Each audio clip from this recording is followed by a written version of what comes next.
Bonjour et bienvenue dans le podcast qui t'aide à trouver ton chemin vers une vie plus saine et plus sereine. Qu'est-ce que c'est que l'introspection et comment on introspecte finalement ? Pourquoi faut faire de l'introspection et à quoi ça sert ? C'est ce qu'on va voir aujourd'hui dans ce tout nouveau podcast. Je m'appelle Chloé, je suis coach et leader d'empouvoirment et ma mission est de vous guider vers une vie plus saine et plus sereine. Je vous guide dans la transformation de votre monde intérieur afin de transformer le monde extérieur. Je vous aide à prendre le plein pouvoir de votre vie et à libérer votre esprit grâce à des méthodes holistiques autour du bien-être physique et mental, des outils d'évolution intérieure et du développement personnel. Chaque jour, je vous diffuse de l'inspiration afin de créer des déclics et de réveiller en vous la puissance qui sommeille. Chaque jour, libérez votre plein potentiel. Construisez et incarnez enfin la personne que vous aimez être. Ensemble, déployons notre puissance. Éveillons nos consciences, apaisons notre esprit et transformons notre vie. Ensemble, épanouissons-nous dès aujourd'hui. Et si ce podcast vous plaît, n'hésitez pas à le partager ou à le noter avec 5 étoiles sur iTunes. Laissez-nous un petit like ou tout simplement un commentaire gentil. Ça fera plaisir à toute l'équipe. Si ce podcast continue de prendre de l'ampleur, c'est grâce à vous, avec vous. On vous remercie et on vous fait des gros bisous et bonne écoute. Bonjour à tous, je suis très heureuse de vous retrouver cette nouvelle semaine. J'espère que vous vous portez bien, j'espère que vous allez bien. Je vous remercie avant toute chose déjà pour l'engouement qu'il y a eu sur les 2 derniers podcasts, pour la compassion aussi dont vous avez fait preuve. Je sais que celui sur la tristesse vous a beaucoup plu, surtout en cette période où je sais qu'il y en a beaucoup qui traversent l'hiver. Et je pense que voilà, la situation actuelle n'y est pas non plus pour rien. Donc voilà, je voulais simplement vous dire merci. Et j'arrive aujourd'hui avec un sujet alors qui m'a pas forcément été beaucoup demandé. Je pense que c'est normal en fait que ça m'ait pas été demandé. Et c'est pourtant un sujet que moi j'avais énormément envie d'aborder avec vous. Pourquoi ? Parce que ça fait partie intégrante de mon job, partie intégrante de ma vie, partie intégrante de mon quotidien. Et que sans ce sujet-là, je serais pas avec vous aujourd'hui, j'aurais jamais créé de podcast et je n'aurais même pas de raison de continuer ce podcast-là. On va parler d'introspection aujourd'hui. On m'a jamais demandé en fait ce sujet, quasiment pas. Pourquoi ? Parce que l'introspection, je pense que ça parle pas à beaucoup de gens et qu'en fait c'est pas très concret. Il y a énormément de questions qui me viennent, qui sont Chloé, comment est-ce qu'on fait pour faire durer son couple ? Chloé, comment est-ce qu'on fait quand on est triste ? Chloé, comment est-ce qu'on fait quand on est stressé ? Chloé, comment je vais me lancer en tant qu'entrepreneur ? Comment je vais passer au-delà du syndrome de l'imposteur ? Voilà, en fait j'ai des questions qui sont très très concrètes parce que vous avez des insécurités, vous avez des blessures, etc. Donc le but de ce podcast c'est de vous donner vraiment des clés que moi j'utilise. Mais on m'a jamais demandé, Chloé, tu pourrais faire un podcast sur l'introspection, ce que c'est exactement, à quoi ça sert et comment c'est. Et c'est bien normal parce que finalement, c'est pas très concret. Et en fait, je comprends tout à fait. Et moi, je voulais vous en parler aujourd'hui. Pourquoi ? Parce que je suis en constante introspection. Et que c'est le fait que je suis en constante introspection qui me permet de faire ce podcast-là. Je vais vous en parler vraiment tout au long de ce podcast-là. C'est le fait que je suis en constante introspection qui me permet de vous partager des clés, qui me permet de faire grandir la communauté, les réseaux sociaux, l'équipe, tout ça en fait. Donc pour parler très simplement, qu'est-ce que c'est que l'introspection ? Je vais essayer de pas prendre la définition du dictionnaire parce que je suis pas forcément très d'accord avec elle, mais en fait l'introspection tout simplement c'est le fait de regarder à l'intérieur. Quand on est en pleine introspection, quand je vous dis par exemple, moi je suis tout le temps en introspection, ça signifie tout simplement qu'en fait, on regarde à l'intérieur de soi. Donc l'introspection, c'est vraiment une inspection intérieure. Donc c'est tout simplement le fait de tourner son regard vers l'intérieur de soi et d'observer ce qui se passe à l'intérieur de soi. Il y a vraiment cette notion d'observation. Il y a vraiment cette notion de regard. Pour moi, c'est très important. On passe notre temps, toute notre vie, à être beaucoup dans l'action. On est beaucoup dans le faire. Je l'ai dit déjà beaucoup de fois. On est des êtres humains avant d'être des fers humains, et pourtant on se comporte comme des fers humains. Et pourtant on est des êtres humains, et on est constamment en fait le regard posé vers l'extérieur. On regarde ce qui se passe dans notre société, on regarde les risques qu'il y a à l'extérieur, on regarde les autres, le regard des autres, ce qui se passe par rapport aux autres. On regarde tout le temps beaucoup de choses qui se passent à l'extérieur. Et quand on a un problème, très souvent la première chose qu'on fait, ça va être de trouver la raison à l'extérieur de soi, en fait. Ça veut dire, mais c'est de la faute de qui ? Mais qu'est-ce qui s'est passé à l'extérieur ? Et pourquoi est-ce que j'ai ce truc qui m'arrive ? Etc., etc. On va beaucoup poser le regard à l'extérieur. Et finalement, je trouve qu'on le fait peu à l'intérieur. Alors qu'en réalité, tout part de soi. Absolument tout part de soi. Le monde extérieur dans lequel on vit n'est que le reflet de notre intérieur. Tout ce qu'on va expérimenter à l'extérieur, dans notre monde, dans notre vie, ce n'est que le miroir, que le reflet de tout ce qu'on vit à l'intérieur de soi. C'est aussi pour ça que la mission de notre entreprise et la mission dont je suis investie, comme je vous le dis toujours, c'est de redonner du pouvoir aux gens qui veulent transformer leur monde intérieur pour ensuite transformer le monde extérieur. Pourquoi ? Parce qu'on peut pas transformer le monde extérieur si on ne transforme pas son monde intérieur à soi. Et qu'il faut déjà transformer son monde intérieur pour pouvoir faire quelque chose à l'extérieur, être quelque chose à l'extérieur, vivre différemment à l'extérieur. Donc l'introspection, c'est ça, c'est finalement changer un peu le focus et de se dire, plutôt que de tout le temps regarder à l'extérieur, de trouver des raisons à l'extérieur, des causes à notre problème ou à notre réussite à l'extérieur, c'est de changer un peu le regard et de le poser à l'intérieur de soi. On va aller regarder, on va aller observer à l'intérieur de soi.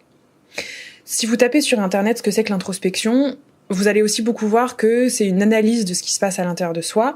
Alors moi, j'aime pas trop ce terme. Pourquoi ? Parce que je me rends compte que la plupart des gens, et moi aussi je l'ai fait, c'est pour ça que je vous en parle, on a vachement tendance à se dire que l'introspection, c'est analyser la moindre chose qui se passe à l'intérieur de soi. Et du coup, on commence à intellectualiser la moindre chose, en fait. Que c'est analyser nos comportements, analyser le comportement des autres, analyser nos blessures, analyser ceci, analyser cela. Et en fait, je trouve qu'on finit par intellectualiser énormément de choses, à se poser beaucoup la question, mais pourquoi j'ai ci, pourquoi j'ai ça, à vouloir un peu tout décortiquer. On a tendance aussi à vouloir complexifier énormément de choses. Je prends des exemples qui sont arrivés par exemple dans ma vie ou dans notre équipe même. Des fois, on a tendance à se dire par exemple j'ai ma relation qui a échoué, qui s'est pas bien passée avec mon dernier partenaire, etc. Je vais aller analyser tous les comportements que j'ai eus, la stratégie que j'avais mis en place et qui fait qu'en fait mon partenaire est parti. Pour moi, là, on est vraiment dans l'intellectualisation et on est dans l'analyse. Et pour moi, c'est complètement contre-productif avec l'introspection. C'est quelque chose que je vais vous répéter plusieurs fois pendant ce podcast et j'insiste énormément là-dessus parce qu'on est une très grande majorité à intellectualiser les choses. C'est très yang. Le fait d'intellectualiser les choses, c'est d'une énergie très très yang. Vous pouvez aller écouter mon podcast sur les énergies yin et yang. D'ailleurs, ça vous expliquera un petit peu plus ce que c'est. Et en fait, en intellectualisant, on accueille beaucoup moins. En intellectualisant tout, en analysant tout, en suranalysant tout, on n'accueille pas, on complexifie énormément et c'est un peu le contraire de l'empouvoirment finalement. C'est-à-dire que quand on intellectualise et qu'on n'accueille pas, on n'arrive pas à transformer les choses qui nous arrivent. Donc si je vais analyser tous mes comportements, ma stratégie, etc., je vais me dire ok, cette stratégie elle marchait pas, je vais en mettre une autre en place, il faut que je change ces comportements. On peut facilement se créer de la pression, on peut facilement avoir tort aussi, ça c'est quelque chose qu'il faut dire. Et on peut facilement, en fait, ne pas accueillir les comportements qu'on a eus. Et les comportements qu'on a eus sont là pour quelque chose. Ils sont peut-être le reflet d'une blessure profonde qu'on a. Ils sont peut-être le reflet de croyances qu'on a. Si on intellectualise et qu'on n'accueille pas, on a beaucoup de mal, en fait, à réellement introspecter. Donc, je mettrais vraiment ce gros bémol sur l'analyse. Pourquoi j'ai dit tout à l'heure que quand on analyse, on peut souvent avoir tort ? Parce que faut pas oublier quand même que notre cerveau est très très bien conçu. Et que c'est un peu comme un jeu vidéo et que notre ego est très fort et c'est très souvent lui qui mène la danse. Pas tout le temps, mais notre ego, c'est souvent lui qui mène la danse. Je vous invite à aller écouter mon podcast d'ailleurs sur l'ego aussi, que j'avais fait, parce qu'on pense souvent que l'ego est négatif, que c'est le fait d'avoir un énorme ego, etc. C'est faux, hein. L'ego, c'est cette partie de nous qui a envie de s'identifier à quelque chose. C'est cette partie de nous qui nous permet d'avoir des opinions. C'est cette partie de nous qui s'identifier en tant que tel, qui nous permet de nous identifier en tant que tel, c'est même notre ego qui nous permet de dire moi je suis quelqu'un de très spontané. C'est notre ego qui nous permet de dire ça, donc c'est quelque chose d'utile, mais l'ego est quand même très très fort et il a tout le temps besoin de s'identifier à tout en fait. C'est aussi ce qui nous permet d'équilibrer notre mental, qui nous permet de pas avoir peur de mourir, qui nous permet tout simplement de trouver notre place dans la vie, dans la société, etc. Et du coup, quand on introspecte et quand on fait beaucoup d'analyses, notre ego a très très très très envie de s'identifier au moindre truc qu'on apprend. Ça, c'est quelque chose que je dis tout le temps dans beaucoup de mes podcasts et que je répète sur beaucoup de choses. Attention, attention, attention, attention. Notre ego va tout le temps vouloir s'identifier à la moindre étiquette qu'on va avoir à lui donner. C'est par exemple le cas c'est ce que je vous avais dit par exemple pour les blessures de l'âme. Notre ego, lui, il va avoir envie que d'une chose, c'est de s'identifier à une blessure de l'âme et de rester bien collé à cette blessure de l'âme. Ah oui, non mais moi de toute façon je souffre de la blessure de la trahison. L'ego a besoin d'une étiquette. Il va chercher une étiquette.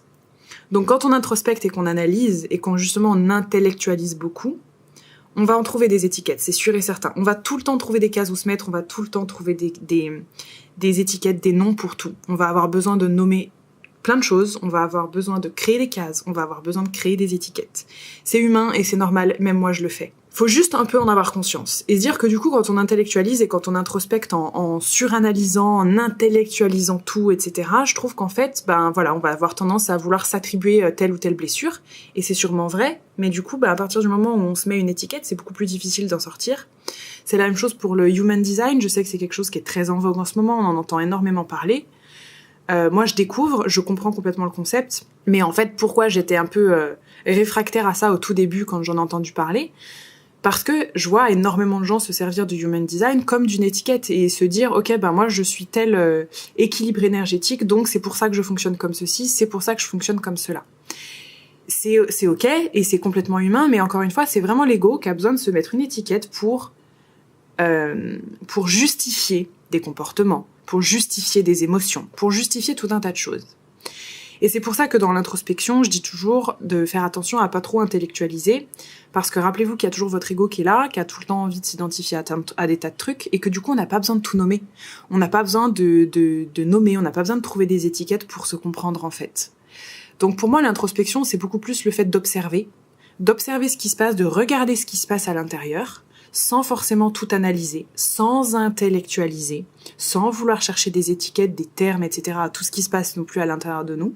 On peut en avoir besoin, parfois c'est très nécessaire, parfois pas du tout.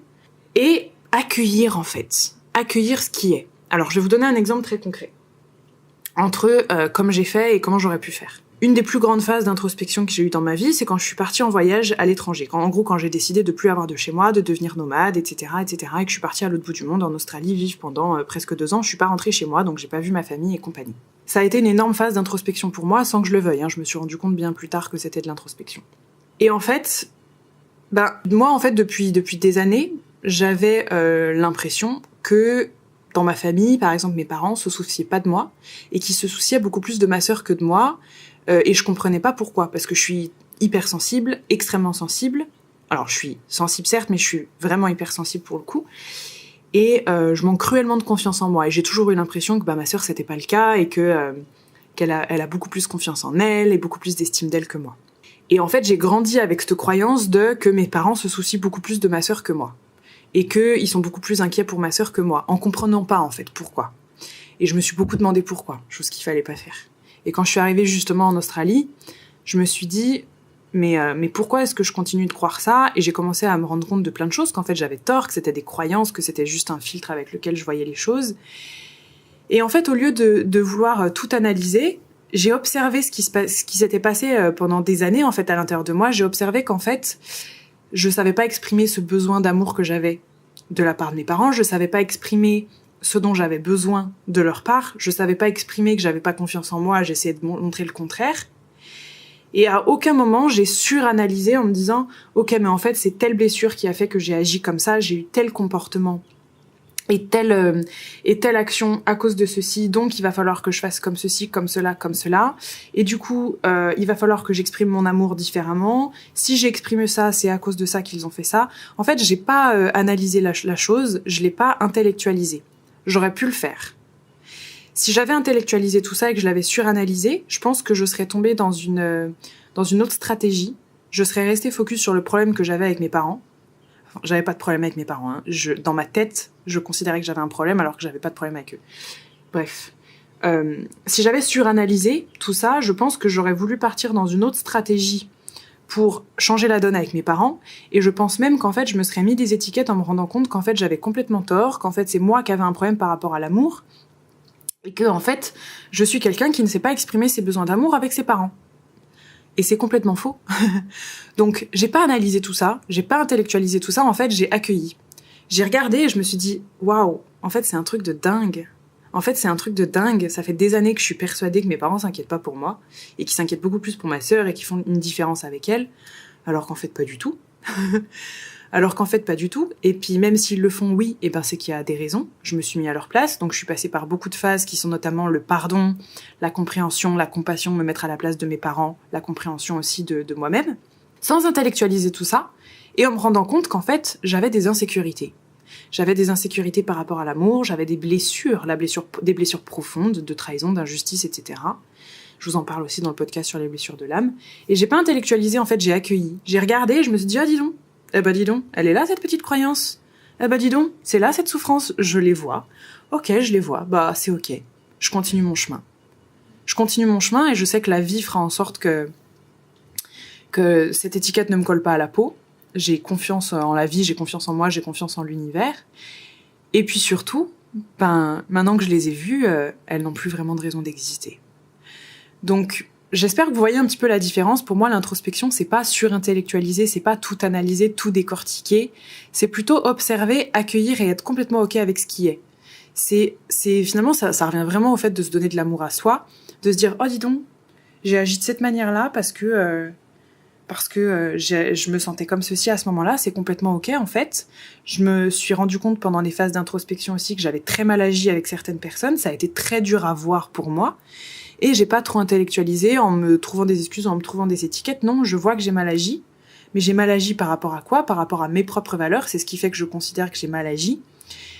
Et voilà, et je me suis dit, bah dis donc, si j'étais comme ça, c'est aussi que j'avais des insécurités, j'ai besoin de me donner de l'amour et compagnie. Voilà, tout simplement. Donc, en fait, l'introspection, c'est pas une activité à laquelle on s'adonne en mode on se pose « Allez, tiens, et si j'introspectais ?» Pour moi, c'est pas vraiment ça, en fait. Pour moi, c'est vraiment un chemin. L'introspection, c'est un chemin, c'est pas une activité. L'introspection, c'est un chemin sur lequel tu vas marcher presque toute ta vie quand tu commences à t'y mettre, entre guillemets, ou en fonction de certaines périodes de ta vie.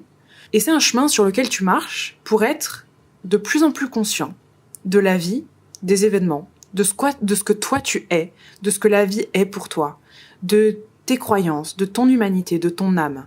Pour moi, l'introspection, c'est vraiment un chemin sur lequel tu vas marcher tout simplement pour mieux comprendre ton âme, mieux comprendre qui tu es. Et simplement, on appelle ça le self-awareness en anglais, c'est vraiment être de plus en plus conscient de soi, être de plus en plus ouvert d'esprit par rapport à soi et au reste du monde. C'est vraiment ça l'introspection. Donc, vu que c'est quand même un chemin sur lequel tu apprends des tas de trucs, parce que tu es en train de regarder ce qui se passe à l'intérieur de soi, l'introspection, c'est pas facile. Hein. Ça peut bousculer énormément de choses que tu penses à propos de toi, à propos de la vie, à propos de ton passé, à propos de ton histoire. Moi, quand je me suis rendu compte qu'en fait, je m'étais inventé toute une histoire par rapport à mes parents et que c'était pas la réalité que j'avais vécue, ça a remis énormément de choses en question. Donc, c'était pas facile. Par rapport à mon passé, par rapport à l'amour aussi, c'était la même chose. Quand j'ai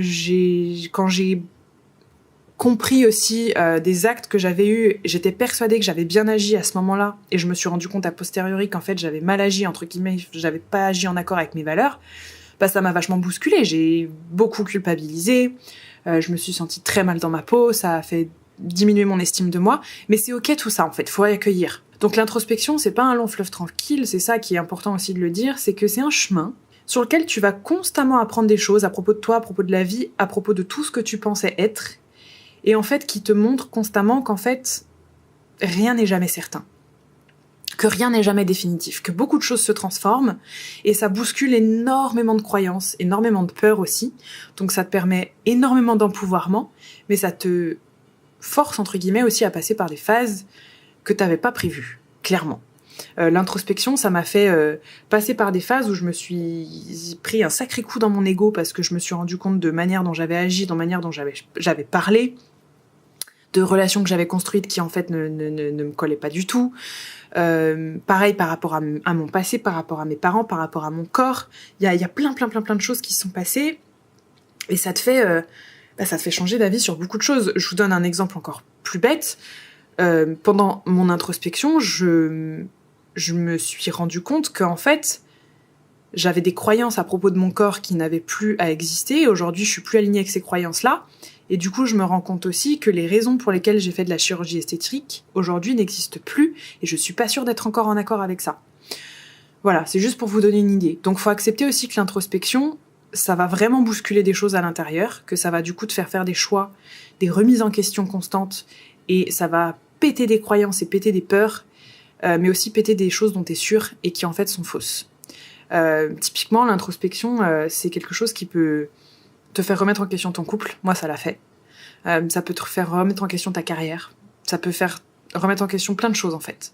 Faut juste le savoir. Et c'est ok, en fait. C'est ça, le chemin de l'introspection. Donc vraiment, voilà, c'est pas une activité, on se dit, allez, tiens, je vais faire un peu de l'introspection, c'est parti. En fait, non, ça marche pas comme ça. Pourquoi ça marche pas comme ça? Parce que on ne se sert pas de l'introspection pour faire quelque chose de sa vie, on se sert de notre vie pour introspecter.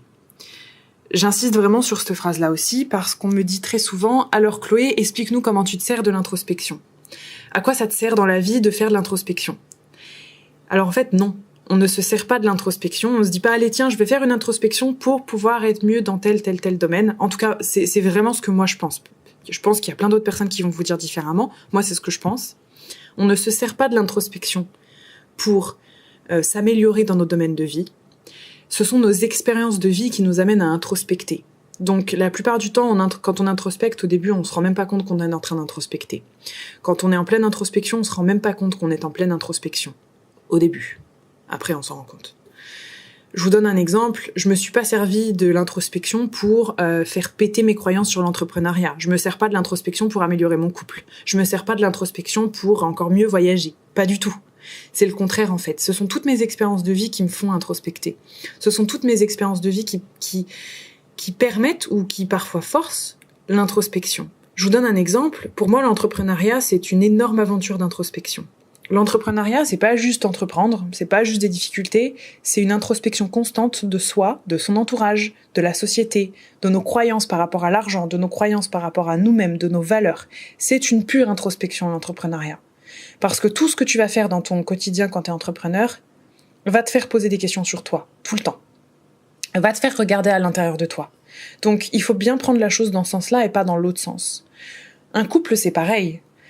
Quand tu as des problèmes de couple, tu vas introspecter. Enfin, tu peux introspecter. Il y a beaucoup de gens qui vont pas introspecter, qui vont pas se tourner à l'intérieur de soi.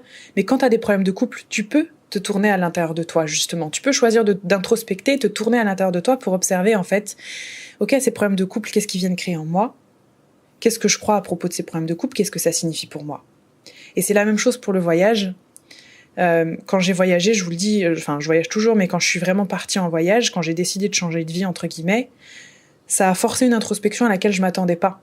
C'est-à-dire que, instinctivement, ça m'a complètement tourné à l'intérieur de moi, et j'ai commencé à observer des choses chez moi, des croyances, des peurs que j'avais jamais vues jusqu'alors. Je me suis rendu compte de ma peur d'être abandonnée, de ma peur d'être rejetée, de ma peur d'être seule au monde, de ma peur de vieillir. Je me suis rendu compte de plein de choses que j'avais en moi, que j'avais jamais vues avant, en fait. Donc, je me suis pas servi de l'introspection pour améliorer mon voyage. C'est mon voyage qui m'a poussée, en fait, à l'introspection. Et au début, je me disais, je vais super bien m'entendre avec toutes les personnes qui voyagent. Pourquoi? Parce que, si tout le monde vit le voyage comme ça, tout le monde introspecte, donc tout le monde est spirituellement assez ouvert, et très conscient, et tourné vers le développement personnel. Et en fait, je me suis vite rendu compte que c'était complètement faux. Pourquoi? Parce que tout le monde ne le vit pas de la même manière. Il y a des gens qui ne vont pas du tout introspecter alors qu'ils voyagent, et il y a des gens qui vont être en profonde introspection avec le voyage. Chose que je fais par exemple. Et c'est complètement ok, on n'a pas besoin d'introspecter pour être un bon être humain. Ça, faut vraiment le rappeler et remettre la balle au centre. Et pourquoi est-ce qu'on est tous différents? Parce que nos expériences de vie vont être soit des leçons ou non pour nous. C'est-à-dire que ça va être à toi de te servir de tes expériences de vie pour introspecter. T'as la possibilité de faire de chaque chose qui arrive dans ta vie un moyen de mieux t'aimer, un moyen de mieux te comprendre, un moyen d'avancer vers une vie plus alignée avec toi. Mais t'as le choix de pas le faire aussi. Donc, pour tout ce que tu vis, tes difficultés, tes réussites, ton couple, ton entrepreneuriat ou pas, ton salariat, l'aventure, le voyage, ce que tu veux, t'as la possibilité de retenir une leçon de ça, ou d'observer des nouvelles choses à propos de ça et d'en faire une aventure qui te permet de regarder à l'intérieur de toi. Chaque expérience de vie permet l'introspection. N'importe quoi. Que ce soit ton patron qui te parle pas bien, que ce soit un vent que tu te prennes parce que t'as fait une demande de rencard, que ce soit un SMS auquel t'as jamais eu de réponse, que ce soit un hater sur les réseaux sociaux. Toute expérience de vie te permet d'introspecter. C'est à toi de voir si tu veux le faire ou tu veux pas le faire. Et parfois, tu le fais sans même t'en rendre compte, comme moi quand j'étais en voyage, où j'ai eu l'impression d'être un peu forcée à cette introspection. Mais non, en fait, c'est que c'était le bon moment et c'est qu'il fallait que je le fasse, et c'est sûrement que j'en avais besoin. Donc, on ne se sert pas de l'introspection, ce sont nos expériences de vie qui sont là pour que l'on introspecte, si on le décide. Quand on introspecte et qu'on découvre un problème, qu'on découvre une peur, qu'on découvre une croyance à l'intérieur de soi, faut pas se demander pourquoi. Ah, mais pourquoi j'ai ce problème-là? Ah, mais pourquoi j'ai cette peur? Pourquoi j'ai ceci? Pourquoi j'ai cela? Je vous l'ai déjà dit, le fait de se demander pourquoi, en fait, ça vous focalise beaucoup plus sur le problème, beaucoup plus sur le passé, que sur ce que tu peux faire à propos de ton présent ou à propos de ton futur. Alors je dis faire, mais ça peut être vivre, etc., etc. En fait, pour moi, le pourquoi, c'est un peu comme une fleur sur le bord de la route. Donc, imagine que l'introspection, c'est un joli chemin pavé. Et tu marches sur le chemin, hop, tu découvres un truc à propos de toi. Ouh là là, une croyance. Ouh là là, celle-ci, je l'avais pas vue venir, cette peur. Et tu tournes la tête, et à propos de cette croyance-là, tu vois une fleur par terre. Et tu regardes cette fleur-là et tu te dis, pourquoi est-ce que ce truc est là ? Pourquoi est-ce que j'ai cette croyance ? Pourquoi j'ai cette peur ? Pourquoi j'ai eu ce problème ? Pourquoi il m'est arrivé ça dans ma vie ? Et tu vas passer des heures et des heures et des heures et des heures à regarder cette fleur plutôt que de continuer ton chemin. Tu vas être focalisé sur le problème en question, sur le pourquoi, alors que tu trouveras peut-être jamais de réponse et que tu n'auras pas les réponses que tu attends, plutôt que de continuer ta route. Donc en fait, ce pourquoi, ça te piège sur ce chemin, ça t'empêche d'avancer, ça te bloque dans ton passé. C'est pour ça que quand tu introspectes, introspecter, ce n'est pas de se dire « pourquoi j'ai ce truc-là ». Là, t'es en train de te bloquer, t'es en train d'analyser, t'es en train d'intellectualiser. C'est plutôt l'observer, dire « eh ben dis donc, je t'ai vu, ok. Bon, bah écoute, c'est bien joli, mais je me demande pas pourquoi. Je vais regarder plutôt quoi, et je vais aller voir un peu plus loin. » Et tu continues ton chemin. J'espère que c'était assez clair, et j'y reviendrai à la fin du podcast quand je vous explique comment est-ce qu'on va introspecter. Vraiment, on arrête de se poser la question pourquoi.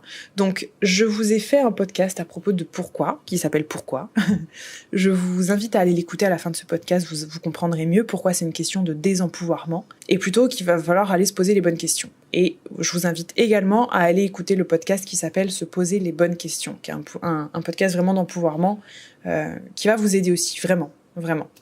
Donc voilà, finalement, l'introspection, c'est on se sert de toutes les expériences de vie, ou plutôt chaque expérience de vie nous amène à regarder à l'intérieur de nous, à apprendre, à tirer des leçons, à mieux accueillir ce que l'on est, à mieux vivre notre expérience d'humain et à parfois nous réaligner. En tout cas, ça demande du courage, parfois pas nous réaligner. Mais c'est une invitation à regarder à l'intérieur de soi. J'insiste aussi sur le fait que c'est pas parce qu'on regarde à l'intérieur de soi qu'on est égoïste, pas du tout. Le fait de mieux regarder à l'intérieur de soi, ça permet de constamment être plus en alignement avec qui on est vraiment. Il y a une image que je prends très très très souvent dans plusieurs podcasts, plusieurs posts Instagram, vidéos YouTube et compagnie, c'est que je me rends compte qu'en fait, ça fait 2 ans et demi que je suis en constante introspection. C'est le voyage qui a commencé par me mettre sur ce chemin-là, qui m'a fait me poser beaucoup de questions sur moi, qui m'a fait observer ce qui se passait à l'intérieur de moi, mais qui m'a fait aussi observer tout ce qui se passait dans mon entourage, dans ma famille, dans mon corps, dans mon couple, dans la société. J'ai l'impression d'avoir ouvert de nouveaux yeux et c'est pour ça aussi que je continue à voyager, parce que je sais que le voyage sert mon introspection. Je me rends compte que quand j'arrête de voyager, j'ai plus cette ouverture d'esprit-là, j'ai plus ce regard-là sur moi non plus, j'apprends moins sur moi, je m'ouvre moins à vous, au monde, à moi-même. C'est vraiment pour ça aussi que je continue à voyager, c'est que je sais qu'aujourd'hui le voyage me permet de bien faire mon travail parce que ça me permet d'introspecter. Plus je voyage à l'intérieur de moi, et plus je voyage à l'intérieur de moi, plus je peux vous donner des choses et aider les gens aussi à voyager à l'intérieur d'eux-mêmes et dans la vie. Je parle pas de manière géographique. Donc l'introspection, pour moi, est très importante parce qu'elle me permet de constamment rester alignée sur la personne que j'ai envie d'être. Je me visualise un petit peu comme un serpent, où en fait, plus je vais introspecter, plus je vais muer. Et en fait, quand je regarde honnêtement la personne que j'étais il y a 2 ans, 3 ans, 4 ans, je suis toujours la même, je suis toujours la même Chloé. J'ai pas changé, mais j'ai terriblement évolué. Je vous inviterai même à aller voir, à la fin de ce podcast, à aller voir mon Instagram si vous le voulez, ma chaîne YouTube, et regarder les contenus que j'ai faits il y a 2-3 ans, et vous allez voir vous-même ce changement. Ça se voit même sur mon visage, ça se voit même dans mes gestuels, ça se voit sur plein de choses. J'ai pas changé, je suis toujours la même, mais j'ai profondément évolué. En fait, je me suis recentrée. Je me suis recentrée sur mon âme, en fait. Je me suis recentrée sur ce que j'ai vraiment dans mes tripes, sur ce que j'ai vraiment à l'intérieur de moi. Ce truc, mon âme, elle est constamment en mouvement, on change constamment, c'est-à-dire que j'ai pas fini de muer, je sais que je vais constamment muer encore tout au long de ma vie, mais l'introspection, c'est ce qui me permet de faire le serpent.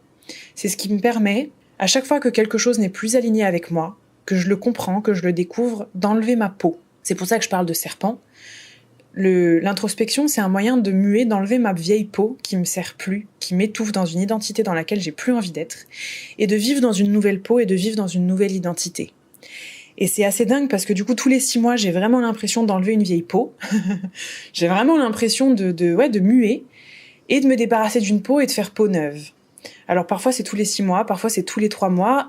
Cette année 2020 et 2021, je sens que ça va très très vite pour moi parce qu'il y a énormément de choses qui sont en train de se remettre en question à l'intérieur de moi, que ce soit sur le voyage, que ce soit par rapport à vous, que ce soit par rapport à mon corps, à ma famille, à mon couple, plein de choses.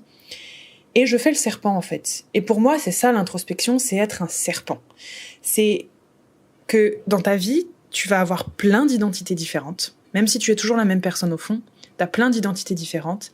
Et l'introspection, c'est ça, c'est être un serpent, savoir te débarrasser des peaux dans lesquelles tu étouffes, qui ne collent plus à l'identité que tu as au plus profond de toi. Tout simplement. Cette image du serpent est très très forte pour moi, à tel point que je vais me la faire tatouer très bientôt, le petit serpent. C'est vraiment l'introspection. C'est ok, et ben là je me rends compte qu'en fait je suis enfermée depuis des années dans une identité qui en fait, maintenant que j'introspecte, je me rends compte que ça me colle plus du tout. Et ben cette peau je l'enlève et j'accepte de faire peau neuve et j'accepte de me réinventer. J'ai eu l'ancienne peau fitness, j'ai eu l'ancienne peau coach holistique. Aujourd'hui je suis très développement personnel, entrepreneuriat. Dans 5 ans j'aurai une nouvelle peau, dans 6 mois j'aurai encore une nouvelle peau. Ça se voit même sur mon identité visuelle, vous le voyez même sur Instagram, on est complètement en train de changer l'identité visuelle pour plein de choses en fait. Ça veut même être avec mes cheveux en fait. C'est vraiment l'introspection, c'est savoir être un serpent et accepter constamment de se débarrasser, de purifier les choses qui ne nous conviennent plus pour rester centré sur notre vérité, pour rester aligné avec la personne qu'on est réellement au fond de nous, pour rester honnête et sincère avec notre âme. J'espère que ça vous parle, toutes ces petites choses. J'ai tellement de choses à vous dire sur l'introspection qu'on ne m'arrête plus. J'en viens à vous donner quelques petits conseils sur comment est-ce qu'on fait finalement pour introspecter. C'est quand même ça la grande question. Eh ben, bonne nouvelle, vous êtes déjà en train d'introspecter.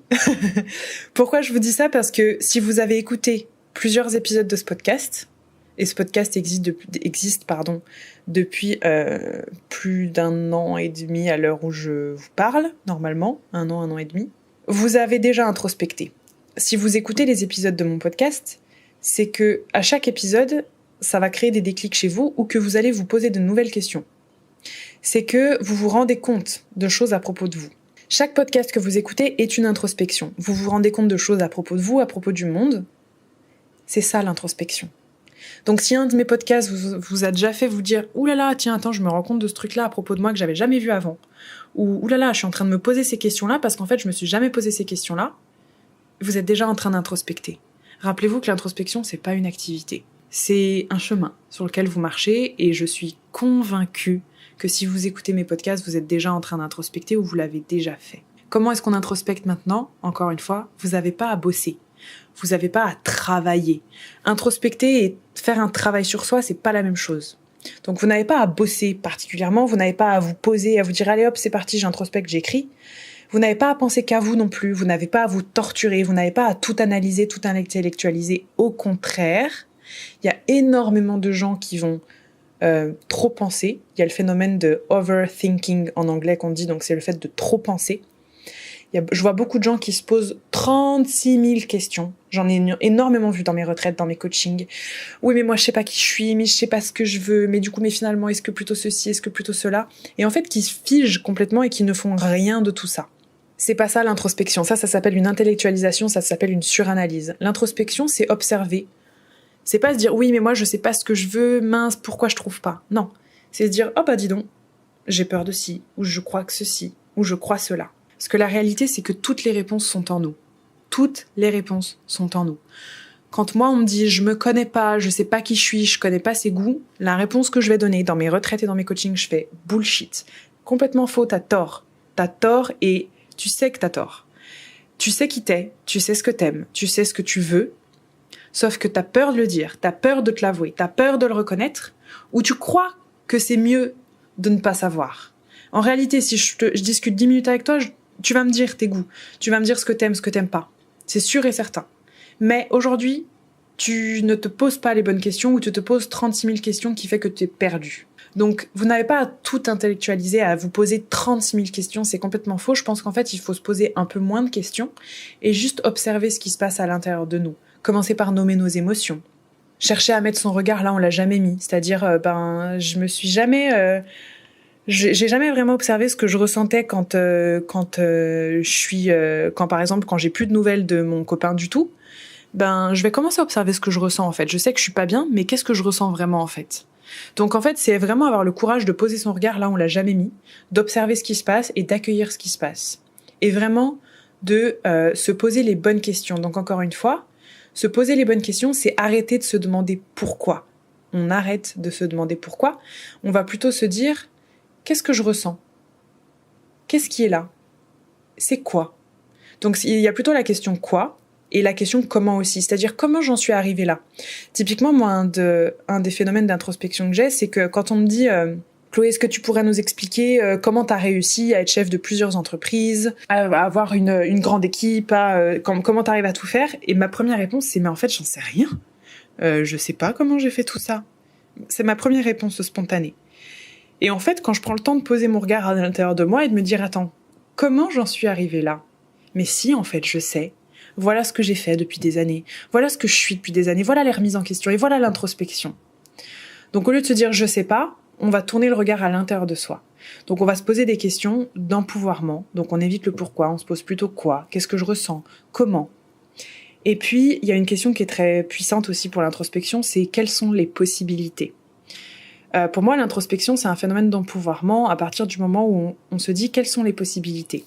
C'est-à-dire, par exemple, quand j'ai eu des très très gros problèmes dans mon couple, ça a permis une très très forte introspection, ça a engendré une très forte introspection chez moi.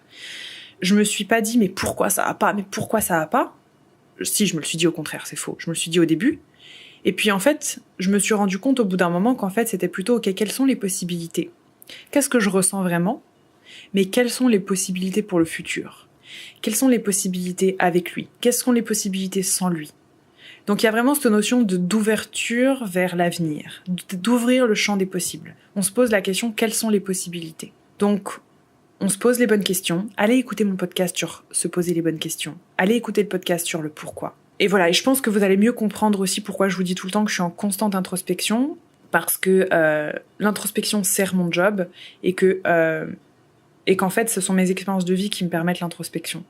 Le voyage, l'entrepreneuriat, même depuis que l'équipe s'est agrandie, l'an dernier on est quand même passé de 3 personnes à presque 25, c'est une introspection mais tellement forte que j'ai eu l'impression de me prendre des tsunamis dans le visage à répétition. Voilà, donc ce sont vos expériences de vie qui permettent l'introspection uniquement. Ça sert à rien de vouloir absolument faire de l'introspection. À partir du moment où on se dit allez, moi il faut que j'introspecte, je vais faire de l'introspection, on est déjà dans la surintellectualisation, selon moi. Voilà, c'est juste selon moi. Je dis pas que j'ai la science infuse, c'est pas le cas. Il y a plein de personnes qui vous diront le contraire. Mais c'est vraiment la manière dont je ressens les choses. Je sais que la manière dont je ressens les choses me permet de vraiment faire un deep work, de vraiment faire un travail très en profondeur sur moi. Donc voilà, je vous le partage. Vous en faites ce que vous voulez. Je rappellerai juste que l'introspection, ça demande une grande ouverture d'esprit et une très grande bienveillance avec soi-même et avec les autres. Pourquoi? Parce vous allez peut-être découvrir des choses qui vous plaisent pas à propos de vous. Vous allez peut-être découvrir des choses dont vous allez avoir honte au début ou pour lesquelles vous allez culpabiliser. Vous allez aussi découvrir des choses qui sont absolument magnifiques, soyez-en sûrs. Et c'est la même chose pour le monde extérieur et pour les gens qui vous entourent, pour votre entourage et pour le reste du monde. Donc, bienveillance, c'est le maître mot. Je vais m'arrêter là-dessus parce que je pense que j'ai jamais fait un podcast aussi long. Pour moi, il est important vraiment ce podcast parce que il résume tous les autres podcasts que je vous ai fait depuis la sortie de ce podcast. Le podcast Une vie plus saine et plus sereine, c'est un podcast d'introspection. Je vous spoil un peu, je suis en train d'écrire un livre qui sortira que l'an prochain, ne me pressez pas. C'est un livre d'introspection. Tout ce que je vous donne, tout ce que je vous partage, mon objectif, mon but, c'est de vous faire vous poser des questions, c'est de vous faire introspecter. Parce que c'est uniquement en introspectant qu'on change son monde intérieur. D'accord? Donc, ce podcast-là, c'est un podcast d'introspection. Mon podcast est un podcast d'introspection. Ma chaîne YouTube est une chaîne d'introspection. Mon Instagram, c'est un Instagram d'introspection. Voilà. Donc, c'est pour ça que cet épisode est très important pour moi. Ça résume absolument tout. C'est vraiment le pourquoi de mon job. Voilà, je vais m'arrêter ici. J'espère que ça vous a plu. Je serais très heureuse d'avoir vos retours, d'avoir une petite note, partagez-le ce podcast si vous le pouvez. Je pense que c'est très intéressant qu'on puisse diffuser ce message. Je vous fais de très gros bisous. Bonne introspection à tous et à très vite.